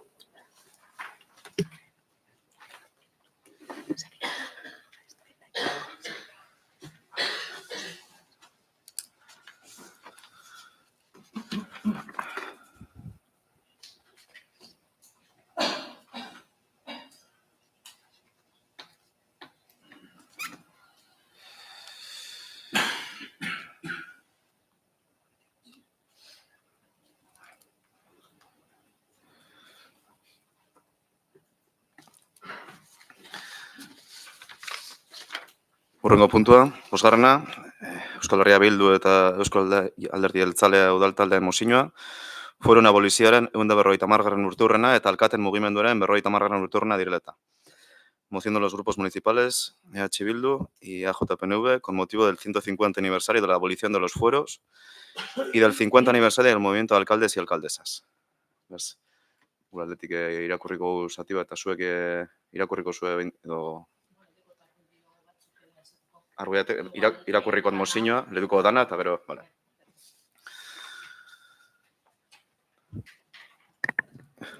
Bimea eta 26. urteak garrantzi historiko eta politiko berezia du Euskal Herriarentzat, eta izan ere, beste zenbait mugarrien artean, hala nola Eusko Jaurlaritza eratu zela 80 urte betetzen dira, aurten bi efemeride nagusi ditugu batetik, 1876ko uztailaren 21ko foron abolizioaren 150. urteurrena, eta bestetik, 1976an Bergaran bildu zen alkaten mugimenduaren 50. urteurrena. Errepasoa eginda, 1876ko uztailaren 21ean, Araba, Bizkaia eta Gipuzkoako foru regimenaren abolizioa gertatu zen, bigarren karlistaren ostean, Nafarroa garaiaren kasuan, foru arabidearen eraldaketa eta burujabetza instituzionalaren murrizketa sakona lehenago gertatu zen, 1851ean, lehen karlistaren ostean, 1780. urtean, Lapurdi, Nafarroa bera eta Zuberako Euskal Lurralden eskudi historikoen abolizioa gertatu zen, eta erabaki guzti hauek herri borondatearen gainetik ezarri ziren. 1876ko abolizioa hartatik, mende bat geroago, 1976ko uztailaren 21ean, frankismoaren amaieran, Bergaran, Euskal Herriko hainbat udal ordezkari bildu ziren. Euskal Herriaren nortasun nazionala, eskubide historikoak, udal tradizio demokratikoa eta autogobernurako nahia aldarrikatzeko. Udalerriek Euskal Herriaren historian izan duten eginkizun politiko eta instituzionala funtsezkoa izan da, eta gaur egun ere udal erakundeek herritarren borondate demokratikoaren adierazpide hurbilena izaten jarraitzen dute. Bertan bildu zirenek, alkatek eta zinegotziek aitortu zuten, ez zitzaila samurra gertatu, herriaren nahia eta erabakia ulertu eta argitara ematean, beren gain hartu zuten erantzunkizuna betetzea. Eta hala ere, haiek uste zuten, heldu zela garaia argi eta garbi adierazteko, frankismo ustearen justo, herriaren eskubide politikoak iraungi ezinak eta uka ezinak direla. Auziaren benetako funtza, ez baitzegoan foraltasun zaharrean. Eskubide historiko horiek eguneratzean, baizik. Foruek adierazten zituzten subiranotasun eremuak euskal nazio ikuspegitik gaur egunera eta etorkizunera proiektatzean, alegia. Eta orduan bezala, bizi dugun egoera honetan ere, desafio berriei ekin beharrez aurkitzen gara. Euskal Herritarren ahotsak bere lekua behar duela adierazten dugu, hitzaren eta erabakiaren jabe behar dugula izan. Eta erantzukidetasun politiko eta sozialaren garaia da. Gure herria eta bere jendea aurrera ateratzeko ordua. Garapen ekonomikoa, gizarte justizia eta subiranotasun politikoa oinarritzat hartuta. Gaurko auziek, gaurko tresnak eskatzen dituzte, eta Euskal Herriak autogobernu eta burujabetza handiagoa behar ditu bere etorkizuna bere herritarren borondate demokratikoaren arabera antolatzeko. Horregatik, oroimen historikogatik eta horren aitortzagatik Galdakaoko udalbatzak honako erabaki du, edo proposatzen du. Lehena, Galdakaoko udalak bat egiten du alkateen mugimenduaren 50. urteurrenaren eta foren aboliziaren 150. urteurrenaren oroitzapenarekin. Eta bi efemeride horien garrantzi historiko, politiko eta instituzionala aitortzen du. Bigarrena, udal honek aitortzen du Lapurdi, Nafarroa Bere eta Zuberoako Euskal Lurraldeen eskubide historikoen abolizioa Frantziako iraultzarekin gertatu zela 1789 eta 1990 artean. Horrez gain aitortzen du 1851ean Nafarroa Garaian eta 1876ean Araba, Bizkaia eta Gipuzkoan ezarritako foru erregimenaren murrizketa eta abolizio prozesuek Euskal Lurraldeen jatorrizko eskubide historikoen eta burujabetza instituzionalaren galera ekarri zutela. Era berean aldarrikatzen du eskubide horiek ez dira iraungi. Ez da herri borondate demokratikoaren ordez, kanpoko erabakiz deuseztatu ere. Hirugarrena, udal honek berresten du Euskal Herria Europako herri guztien artean berezko nortasuna eta nazio izaera duen herria dela. Historia, gizarte eta kulturako ondare berezi baten gordailu. Bi estatutan kokatuta eta gaur egun 3 eremu juridiko politiko ezberdinetan antolatuta dauden 7 lurraldeetan duela bere leku geografikoa. Eta euskal nazioa osatzen duten herritarrek dutela beren etorkizun politikoa modu libre eta demokratikoan erabakitzeko eskubidea. Laugarrena, udal honek aldarrikatzen du beharrezkoa dela foru integrazioan eta burujabetza osoaren bidean urrats berriak egitea. Eta horretarako Euskal Herriko lurralden eskubide historikoak eta autogobernu eguneratzea. Gaur egungo behar demokratiko, sozial eta instituzionaletara egokituz. Bosgarrena, udal honek aitortzen du udalerriek Euskal Herriaren historian izan duten eginkizun erabakigarria. Bereziki, foru tradizioan, udal demokrazian eta herri ordezkaritzan. Eta konpromisoa hartzen du, etorkizunean ere, Euskal Herriaren eraikuntza demokratikoan, erakunde demokratikoen rola indartzeko eta hauen artean bereziki udal erakundena. Eta azkena, 6. Udal honek bat egiten du 2026 uztailaren 19an Bergaran antolatuko den ekitaldi politiko instituzionalaren helburuekin. Alkaten mugimendua gogoratzeko, 1976ko udal ordezkarien ekarpena aitortzeko eta Euskal Herriaren eskubide historikoen aldeko konpromisoa berritzeko. Hauze da mozioa eta orain eztabaidara pasatuko gara. Auzoak, Usansola herria. Kontuan izan da UHtik beti defenditu dugule gure segregazioen prozesua foru arauen oinarrituta behar zala. Eta zer esan alkate mugimenduaren buruz be. Ia 50 urte zoten egon gara eukitigota. Beraz, mozio honen alde egingo dugu. Eskerrik asko berriro. Bueno, nosotros la primera impresión que tuvimos cuando leímos el documento es que era un texto pues de pura retórica nacionalista y de consumo interno para el sector de la población de Euskadi que ya es nacionalista. Y atendiendo a las palabras que se utilizan, a la terminología, pues nosotros lo que vemos es un enfoque más folclórico que realmente de contenido o de calado político. Es un texto que aparenta hablar de historia, pero que no es así. Lo que hace es una interpretación particular, nacionalista, de la historia. Una tergiversación del pasado, obviando cosas importantes para tratar de reforzar una ideología. Y sí que nos parece importante decir que desde una perspectiva de izquierdas, socialista, progresista, entendemos que los modelos de país, de sociedad, las ideologías, los posicionamientos políticos adquieren su autoridad, su legitimidad y su fuerza en su capacidad de hacer frente a los retos o las necesidades del presente y en su capacidad para proyectar una visión de futuro de la sociedad o del país y utilizar la historia, los agravios históricos que se produjeron hace 2 siglos, efemérides de hace más de 150 años, no sé, querer reinterpretar la historia pues, como argumento para reforzar posiciones políticas en el año 2026, en el siglo XXI, a nosotros nos resulta bastante anacrónico y bastante al margen de los estándares de debate progresistas, europeístas, que tendrían que ser protagonistas en el siglo XXI, la verdad. Pero si hablamos del pasado, pues sí que nos gustaría hacer una breve reflexión sobre los 2 hitos que se destacan en la moción. Cuando se habla de la abolición foral, es obvio deducir y se queda reflejado en la propia moción que esa abolición foral no responde al enfoque que ustedes quieren trasladar de Euskal Herria como entidad o como sujeto político, porque esa abolición en las diferentes provincias de esa supuesta Euskal Herria se produjo en fechas diferentes, por razones diferentes y mediante procesos diferentes. Es decir, que ni siquiera la abolición foral se puede considerar una especie de hito fundamental o de demostración de la existencia o de esa permanencia en la historia de Euskal Herria como entidad política. Los fueros y la abolición foral tienen un vínculo claro con esa batalla o esa guerra que hubo entre unos sectores conservadores, carlistas, tradicionalistas, fundamentalistas, frente a quienes eran el sector progresista de aquella época. Yo, como persona de izquierdas progresistas, no es hacia ese lugar hacia el que miraría para plantear proyectos en el año 2026. Y además es que ese sistema foral respondía a un modelo de país, a un modelo de sociedad, a un contexto muy diferente del que tenemos en el siglo XXI, la verdad. Entonces, no sé, utilizar como modelo para el año 2026 el sistema del siglo XIX nos deja bastante fuera de juego. Y si hablamos de la cuestión del movimiento de los alcaldes, yo sí que quiero destacar una cosa que no se ha mencionado, que es que eran alcaldes no electos, no estaban electos por sufragio universal. Por tanto, su autoridad representativa, su reflejo de la pluralidad de la sociedad vasca de la época, pues es bastante limitada, por no decir que eran alcaldes que representaban a 70 municipios de las 3 provincias vascas y de Navarra, que a día de hoy suman 523 municipios. Por tanto, bueno, la representatividad de ese movimiento también hay que analizarla en su justa medida. Por lo tanto, si miramos al pasado, que ya digo que no es el argumento que yo utilizaría para plantear modelos políticos en el siglo XXI, pues yo desde luego como progresista no es ahí a donde dirigiría la mirada.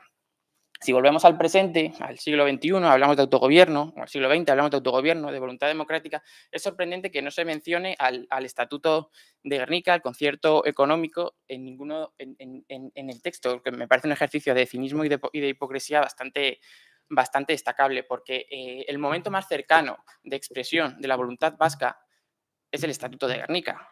El momento de mayor autogobierno que ha tenido Euskadi es el Estatuto de Gernika en toda su historia.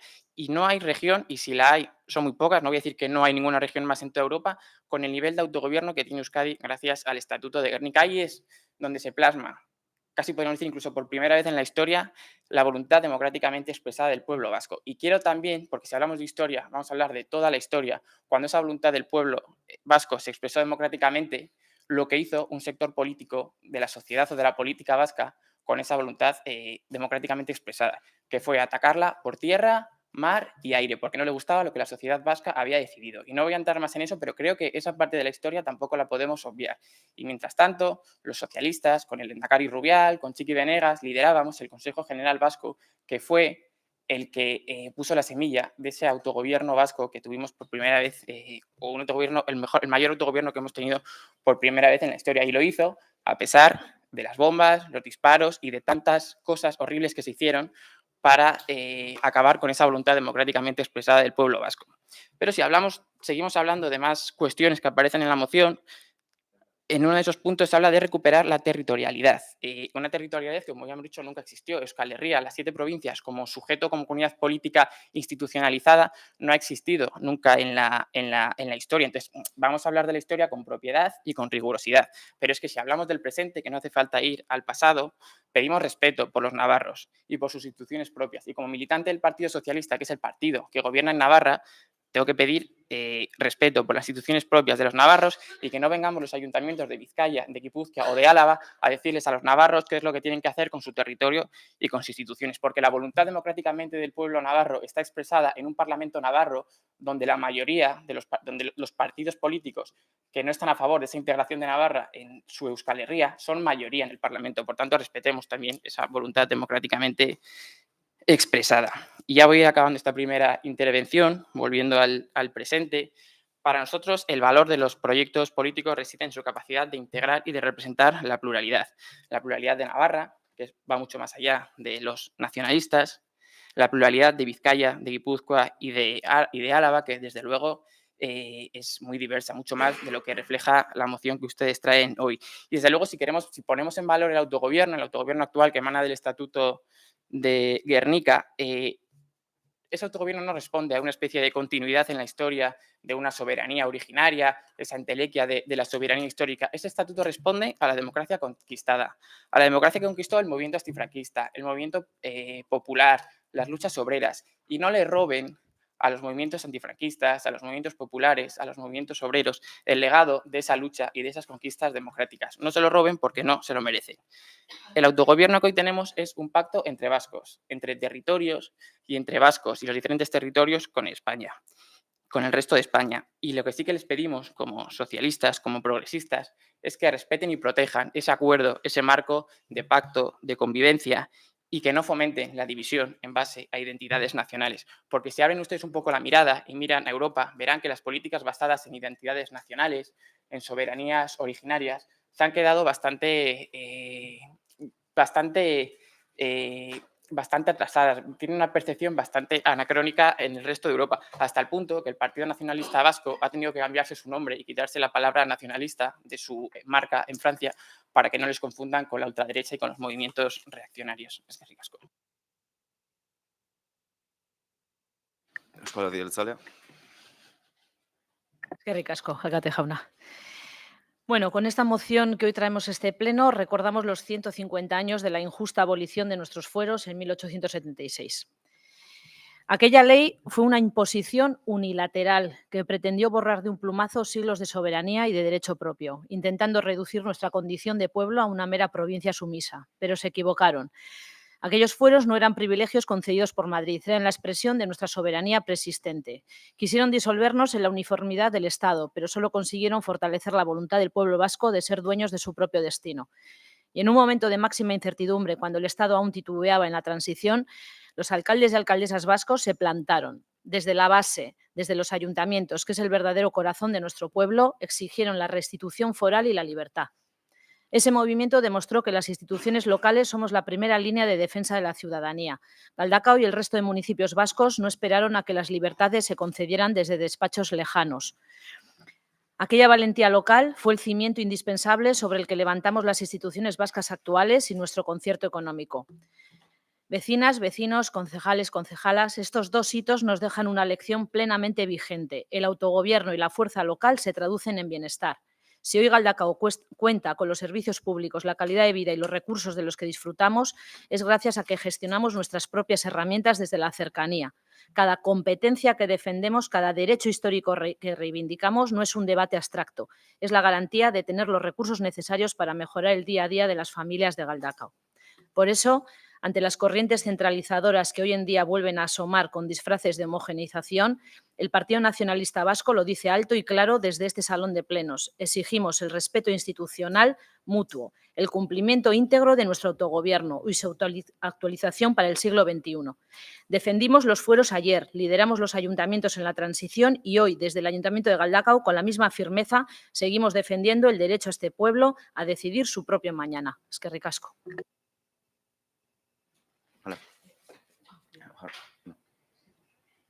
Bai, gero, edo hain. Vale. Bai, bueno, nik historia probaten got. esan denen ze beti historia egiten dela eta hori. Vale. Laur, aipatute. Ondala 1000 eta pik urte, horreaga, 778, Karlomagno baten aurka. Gasteiz, 1000 eta berronean, Alfonso Zortzigarrenagaz. 1512an, Amaiurren zozer gertatzen da, ezta? Fernando el Katoliko, Beamondarrekaz batera. 1521an, Noaingo Guda. Eta hor, Bizkaia, Gipuzkoa eta Arabako oinaztarrak, los oñaicinos, de estas 3 provincias, se juntan a Fernando y a los beamondeses. 1522, handik urte betera, Carlos Bosgarrenaren kontra, Amaiurren. Eta 1524an, Hondarribi jausten da. Prozesu guzti horretan, hemen dauz bi familia handi, Euskal Herrian diela Ganboatarrak eta Oinaztarrak. Batzuk Usansolon gainera, egon ziren jarrita Jauregik aztaban. Ganboatarrak, Agramondarren alde, Nafarroan alde, eta Beamondarren alde egon ziren besteak, Oinaztarrak, Gaztelaren alde. 1720an, Nafarro berean zer gertatzen da. Bearnekin batera, Frantziako koroak erabakitzen dabela, Luis Amairugarrenagaz, eskubideak kentzea. Eta handi 40 urtera, Zuberoan bertan, Matalaz Bernard Goyenetze ditzen zan batek, matxinada bat intzeban, ez egolako ados, hango nekazarik endutako eskubideak, zelata. Hasi zirelako, dirubilketa, ez bidezko batekin. Jarraitzen da historiak, eta foroen abolizio honekin, karlistaden ostean, lehen karlistada gertatzen da, 1878an amaitzen da bigarren karlistada, erditik 1851an aipatu dozu, honek ez dela euki inoiz hainbeste lako ez dakit askatasunik euki, Nafarroa estatu bat izan zen 1851 arte. Eta mugak egon ziren Ebron. Eta lei pakzionada horren ondorioz, Pirineotara pasatu ziren. Hori magiaz pasatu zen, adibidez. Ez, Nafarrak nahi zutelako, ezta? Hori da Nafarrekiko respetua. Eta gero heltzen da, Gamazada famatu.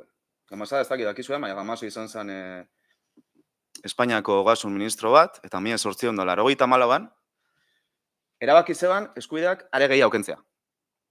Euskal lau lurraldei. Eta Kastejonen, Nafarroko herriberan agertzen da Sabino Aranagazte bat, ikurriña antzeko zozer batekin. Hori endala 100 pik urte. 1884an. Eta handik, 40 urtera, Gernika suntzitzen da. Adibidez, ez? Eta Gernikan, kasualitatez, juntetxean, eta han, aritz, oso garrantzitsu bat, Euskaldunentzat. Hor, ez gauz inolako eztabaidetan sartzen, ez? Hori historia da. Vale. Bidetik esatea, Gernikako estatutua dela, danaren jatorria, eta esatea, askatasunaren muina dela Gernikako estatutua, niretzako errigorek historiko oso gitzi okite da. Eta beste alde batetik, esatea, Nafarroekiko errespetu oki behar danean, Nafarroa danean, estatu espainoleko erkidego bakarra ezuena boskatu euren estatutua, Nafarroa izan zalako estatu arrazoia, lau lurraldeak banatzeko, ia nok dekon errespetua Nafarroekiko, eta norkez. Agarrabiz historiko esan dozunean, nik historia kontatu dut. Gero zuk esan agarrabia den edo ez. Baina, Iruñeko erreinuan sortu zanean, aritz baten azpien ez dakit zer, ondio jarraitzen dugu aritzak ez dakit garrantzitsutzat hartzen. Zoze baitik izango da. Zuetzako agian ez da importante izango, Victor, edo zu alderdirentzat, baina beste batzuentzat, bai. Eta historia ezagutzea bai oso importantea da.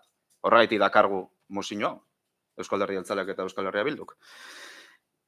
Eta esan denean, alkaldez no electos, 1978an, ados, begiratu mapa gaur egun. Begiratu mapa Araba, Bizkaia, Nafarroa eta Gipuzkoan. Orduan orain zer? Orain errespetatuko da? Erabakitzen duguna? Ze usteot gehiengo oso handi badaukagula, Ego Euskal Herrian. Bi alderdi hauek. Eta amaitzeko, Nafarroarekiko errespetua esan duzu, adi egon urrengo hilei, ze agian batzuk hitzak jamarko dituzte momentun batean, eta konturatu gizarteak beste batzuk baino arinago doazela. Bigarren txanda? Vale, pues eskerrik asko berriro. Creo que no me he debido expresar muy bien porque he empezado diciendo que creía que los agravios históricos no debían de ser un argumento sobre el que construir nuestros posicionamientos políticos en el siglo XXI y el alcalde se ha pasado 5 minutos contándome la historia de los últimos 1500 años, entonces, bueno, creo que no me he expresado muy bien. Pero en cualquier caso, este autogobierno que tenemos ahora, este estatuto de Gernika que tenemos ahora, es mucho mejor que nada de lo que haya sucedido en el pasado, por una sencilla razón. Porque ahora la gente vota y antes no. Yo prefiero la Euskadi de ahora que cuando éramos un reino, con reyes, monarquías y esas cosas, por mucho que fuéramos un reino independiente. Yo prefiero la democracia que los reinos independientes y creo que los socialistas en general lo preferimos. No voy a entrar en cuestiones históricas porque creo que la historia nos da muchas fechas, muchas efemérides en muchos territorios diferentes y cualquier territorio puede seleccionar unas u otras efemérides para reforzar unas posiciones u otras. Entonces, en el año 2026, utilizar determinadas referencias históricas como argumentos para construir modelos de sociedad, yo sigo insistiendo que es anacrónico, que no es progresista y que va en contra del espíritu de los tiempos en Europa, del espíritu de la Europa progresista, de la que habla de recuperar la grandeza de determinadas naciones, pues con esa visión de la sociedad sí que está bastante alineada esa forma de entender el nacionalismo y el pasado. Pero bueno, hay una cosa en la que sí que quería hacer hincapié antes de que se acabe el tiempo, que hablan ustedes en la moción de soberanía plena, de plena soberanía. Yo les quería preguntar si ustedes están pidiendo en esa moción la independencia o no, porque creo que si hablamos de dar la voz al pueblo, si hablamos de respetar la voluntad democrática del pueblo vasco, oye, lo suyo es que los grupos políticos, que las fuerzas políticas sean honestas, claras y transparentes y le digan a la ciudadanía qué es lo que realmente están proponiendo. Entonces, ustedes, no sé si son independentistas, si no, si ya no lo son y por eso no lo mencionan, si lo son pero no quieren que la gente sepan que son independentistas y por eso no lo mencionan, si hablan de soberanía plena en vez de independencia para confundir a la gente y que la gente no sepa exactamente realmente el nacionalismo en el año 2026 qué es lo que quiere y qué es lo que pide. Yo creo que si hablamos de democracia y de voluntad popular, pues estaría bien utilizar palabras que la gente sepa qué quieren decir, ser honestos, claros y directos en los planteamientos de sociedad. Igual convendría enredarse menos en el pasado y en la historia y ser más claro con respecto al presente y al modelo que proponemos para el futuro, porque creo que ahí cojea el nacionalismo en el siglo XXI. Eskerrik asko. Bueno, no, yo no iba a hablar, pero sí voy a hablar. Y es que cuando estoy de acuerdo con Víctor, estoy de acuerdo con Víctor, pero hoy no estoy de acuerdo y voy a decir lo que me parece. La Euskadi de ahora, aquí Víctor ha hecho referencias a, bueno, pues que parece ser que la Euskadi del pasado era como una especie de, bueno, de anacronismo que ya no tiene nada que ver con la Euskadi de ahora. Pero es que no hay que olvidar que la Euskadi de ahora no es más que un eslabón de lo que fue la Euskadi del pasado y es un eslabón de lo que será la Euskadi del futuro. Luego, de vez en cuando es importante recordar la historia, ¿vale? Y ver cuál es el proceso de lo que ha sido la propia identidad vasca. Y entre otras cosas, los fueros, si algo ha servido es para ser el embrión de lo que es hoy en día la libertad y el nacionalismo o la identidad nacional vasca. O sea, los fueros no es una entelequia que alguien se inventó, no. Esto empezó en el siglo VIII. En el siglo VIII ya existía vamos a llamarlo un reino que se llamaba Navarra, que además abarcaba mucho más que lo que hoy en día se entiende por Euskal Herria, a la cual invadió el reino de Castilla, ¿vale? Y ahí empezó un poquito la lucha de, no sé si llamarlo nacionalismo o sí de la identidad vasca, ¿no? Una invasión de un reino que además produjo una segregación de territorios y que, bueno, a lo largo de la historia nos ha llevado donde nos ha llevado. Y ha habido diferentes hitos y cada uno de esos hitos nos ha traído a donde estamos hoy en día. Y uno de los hitos más importantes fue la abolición de los fueros, que representaban, como estaba diciendo, la libertad de los vascos y de las vascas. un proceso que empezó en 1841 y terminó en 1876. Luego vino la fundación del nacionalismo vasco a través de Sabino Arana. Otro hito fue pues, el Consejo Vasco en el exilio, que además, entre otras cosas, no solamente luchaba por la identidad vasca en el exilio, sino además era una lucha permanente y constante contra el fascismo imperante en aquellos tiempos. Otro hito fue pues, la promulgación del Estatuto de Autonomía de 1979. Y vamos marcando hitos, pero cada uno de esos hitos a lo que nos lleva es a reforzar nuestra identidad como vascos y como vascas y como nación vasca. Pero no es un proceso que de repente, no sé, ha nacido con Sabino Arana, que es el fundador de nuestro partido, por otra parte, pero lo que es la lucha por defender la propia identidad vasca empezó hace muchísimos siglos. Y los fueros no fueron más que un exponente de aquella lucha por la libertad de los vascos y las vascas. Y ese tipo de efemérides yo creo que es bueno recordarlas y traerlas a este tipo de plenos y de emociones. Y lo tendremos que recordar las veces que hagan falta. Porque, por desgracia, pues la identidad vasca y su personalidad, bueno, pues todavía hoy en día, aunque parezca mentira, pues sigue en entredicho en muchos foros y en muchos sitios.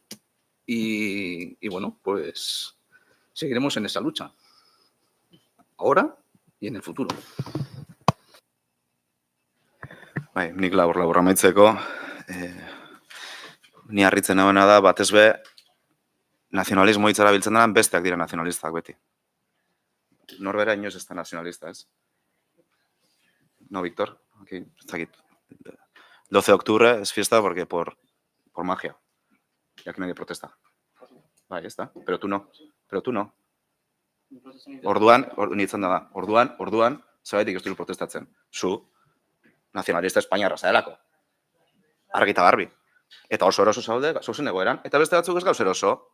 Eta uler daiteke gure jokaera independentzia osoa lortu arte. Eta nik gura dana, mai batean eseri, Frantziar edo Espainiar gobernu baten pare. Ez dut eskatzen gehiago, ez dut ezazken gitzi hau, bardine. Eta hori da ez tozuena onartzen. Zuek nahiago zuelako eduki, Euskal herritarrak edo menpe. Espainiaren menpe. Eta hori, onartu normaltasun osoz. Zergaitik, zue ikusiko zue. Baina arrazoiak dire zoiek, bai, historia. Historian zehar gauza asko gertatu direzelako. Eta zuen posizioa gaur egun da, bueno, ez dutezula gure emon hitza Euskal Herriari, beraien etorkizuna, euren kabuz erabakitzeko. Gaur egun, Alderdi Sozialistaren posizioa hori da. Agian, hile batzuk barru aldatzen da, ez dakigu. Eta nire ustez muinean dauena da, eta funtzean dauena da, batzuk ez dutela ulertu nahi, edo, bueno, ulertu bai, ez dutela onartu nahi, hemen magauzela batzuk, jaio, bizi, pentsatu, sentitu, lan egin eta hilko garela euskaldun bezala. Eta bitartean, saiatuko garela, borrokatzen gure herrian independentzia lortu arte. Punto, oso erraza. Eta kasu honetan, foruen abolizioaren urtorren hori guretzako oso garrantzitsua da. Beste barik, etorraitik dei egiten dut, hemengo jente guztia, Bergarara hurbiltzera, uztailaren 19. Bakarrik hori.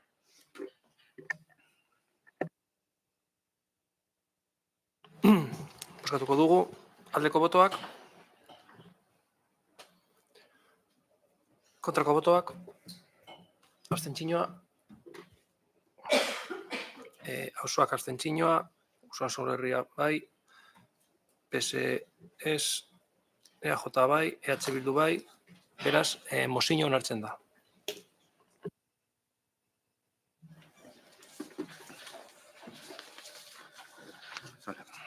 Zigarren puntue, Euskal Sozialistak udaltaldearen mozioa, Galdakoko kultur, kirol eta jaire moetan anistasuna eta LGTBIQ+ inklusioa indartzeko mozioa.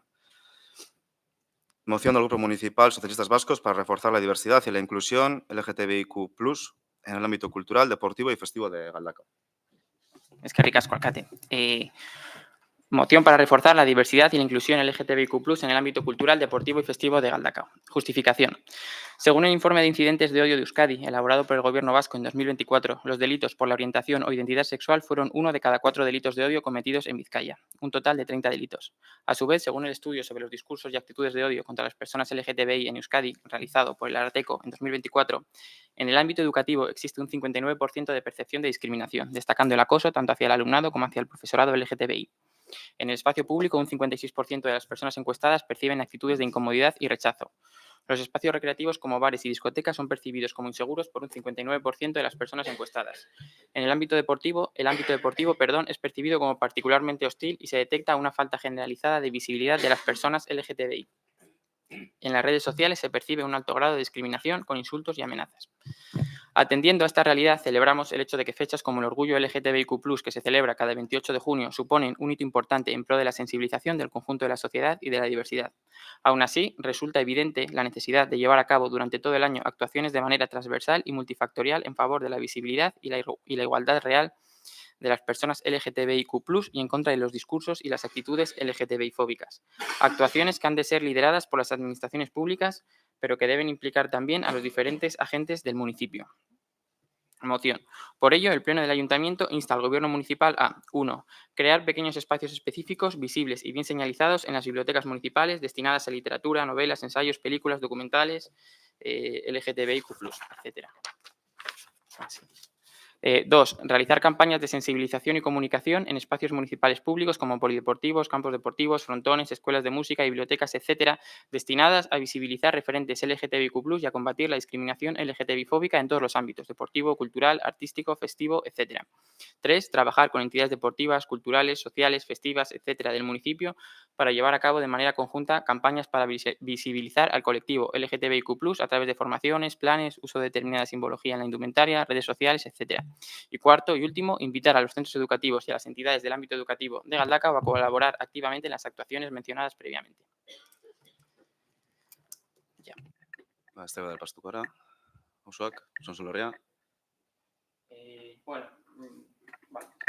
Muy brevemente, bueno, yo creo que con lo que hemos leído ya en la moción, yo creo que se justifica o se explica bastante la necesidad de la misma, pero bueno, los datos, aunque evidentemente la situación del colectivo ha mejorado notablemente, en cada año va mejorando, eso no lo podemos negar, sigue habiendo una serie de problemas latentes, a veces invisibilizados o incluso soterrados, pero que es importante arrojar luz sobre ellos para afrontarlos. He mencionado unos datos que son bastante importantes y bastante terribles. Hay otro que leía esta mañana. Según la Confederación de Salud Mental de España, la población del colectivo LGTBIQ+ tiene el doble de intentos de suicidio o de autolesiones que el resto de la población, o que el 33% del colectivo ha pensado alguna vez en suicidarse. Entonces, ahí radica la necesidad que nosotros vemos de plantear actuaciones durante todo el año y transversales en favor de estas personas. Porque es verdad que las políticas LGTBI, pues quizás se hayan visto excesivamente vinculadas a las grandes ciudades, a los orgullos, a las urbes grandes. Y nosotros entendemos que es importante también que esas políticas de diversidad, de visibilidad, se den durante el resto del año y se den en todo tipo de municipios, y no vincular solo esa libertad o esa diversidad o esa expresión de cada uno a determinados entornos más urbanos. Y vemos también muy importante ser capaces de construir o de favorecer, de facilitar que en el día a día, en lo local, en diferentes marcos o ámbitos de la vida diaria local de un municipio, también se cultiven referentes LGTBI que para las personas pues bueno, que padecen las dificultades que he ido mencionando en la moción, pues pueden ser de gran valor. Por tanto, y sí que voy a ir terminando, son 4 los elementos que queremos reforzar o poner encima de la mesa a través de esta moción, que es políticas locales para la visibilización positiva de referentes o personas LGTBIQ+, la ruptura de estereotipos, la prevención de la discriminación y generar un clima de tolerancia, de diversidad, de respeto para todas las personas en Galdacao.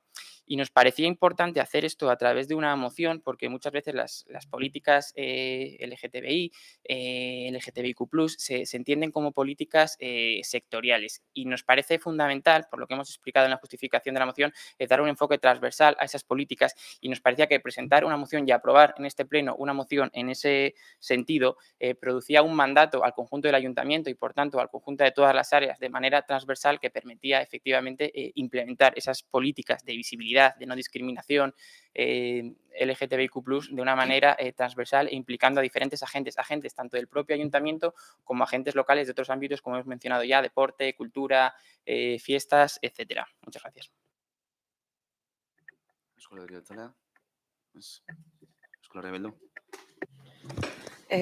Bueno, ni lehenik eta behin argitu nahi dut hemen mozioan agertzen direzen ekintzak direzela adibideak. Bale, sentsibilizazioara bideratuta, prebentziora bideratuta, baina zehatz-mehatz ez dela egin behar hor jartzen duena. Hau, bueno, berba egin dugu ja, eta uste dut horrela geratu garela. Eta, bueno, gure aldetik guztiz ados planteatzen danagaz, bakarri gure dut modu labur batean esan, hemen planteatzen direzen ekintzak batez ere dauzela sentsibilizaziora bideratuta, baina gaurko berdintasun arlotik eta udal gobernutik da eskuartze zuzena be egiten dela gai honen inguruan.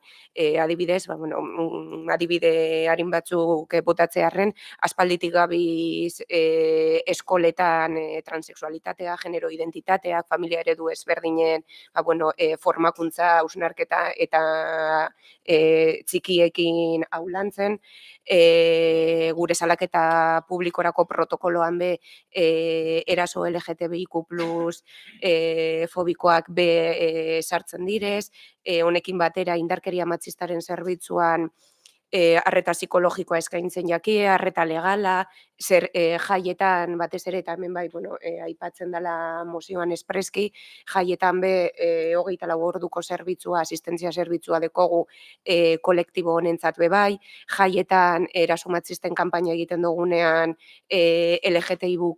LGTBIQ+ pertsonentzako kanpaina ez berezia, baina barne biltzen duen kanpaina bat egiten dela, eta hori bakarrik aipatzearren jada egiten ditugun gauzak, eta ondo ikusten dugula planteatzen direzenak edo kultur elkarteekin, kirol elkarteekin, edo beste hainbat aspektutan holango kanpainak eta bisibilizazioa eta prebentzioa ere sustatzea. Hori besterik ez. Bigarren txanda. Por responder a la pregunta, o a lo que decía la concejala Amets, nosotros cuando decía si el compromiso es concreto con las acciones o los ejemplos que se plantean. Nosotros cuando planteamos una moción buscamos un equilibrio entre que no sea tan genérica, que realmente no diga nada, ni que tampoco sea tan concreta como para acotar demasiado o restringir demasiado el margen de acción luego para implementar lo que aparece en la moción. Entonces nosotros hemos entendido un equilibrio lo que se refleja en la moción y entendemos que lo que buscamos es trabajar en esa dirección con el enfoque que se propone en la moción y si en vez de estas acciones concretas hay otras con los mismos objetivos, en el mismo sentido, trabajando con ese tipo de actores, nos parece bien, pero que se haga algo en ese sentido y con esa filosofía. Nosotros con esta moción no negamos que ya se hagan cosas, simplemente ponemos encima de la mesa nuevas cosas, nuevos enfoques, trabajar con nuevos agentes en sentido de, como decía antes, de la visibilización positiva y la prevención de la discriminación en determinados ámbitos. Eso era todo. Gracias.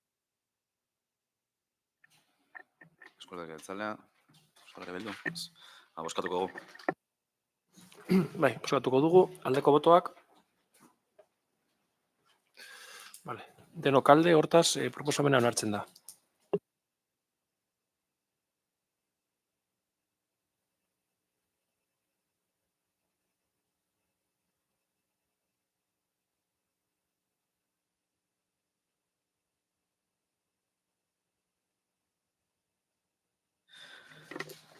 Zazpigarren puntua, 2026ko maiatzaren 20tik ekainean 16 arte emandako alkatetza dekretuen eta zinegotzi delegatuen ebazpenen berri ematea. dar cuenta de los decretos de alcaldía y resoluciones concejales delegadas dictados desde el 20 de mayo hasta el 16 de junio de 2026, eta zortzigarrena, galderak eta eskarak, ruegos y preguntas. Ez? Vale, bukatutzat emango dugu osoko bilkura, eta gero, kamara matatuko gu, eta gero publikotik galderarik baldin baduzkazu edo, galdetu, arazoari, bai? Beraz, bukatutzat emango dugu grabazioa.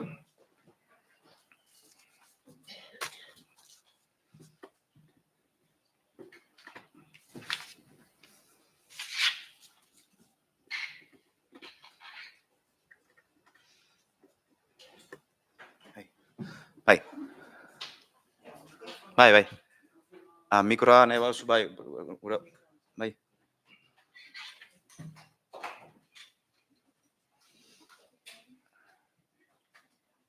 Izetu, igual.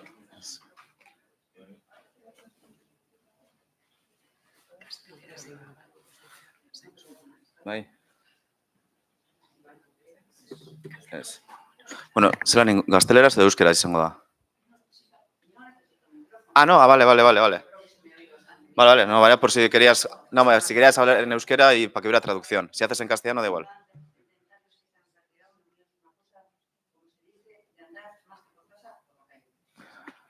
Yo presenté una solicitud el día con fecha 4 de mayo del 26 a cuenta de que el paso de cebra en la calle Bernal de Chapare, número 22, el paso de cebra tenía un socavón como para meter allí pues, 3 pies o más. Y bueno, pues adjunté unas fotografías donde se veía y también en el mismo escrito, en la calle Polizamendi,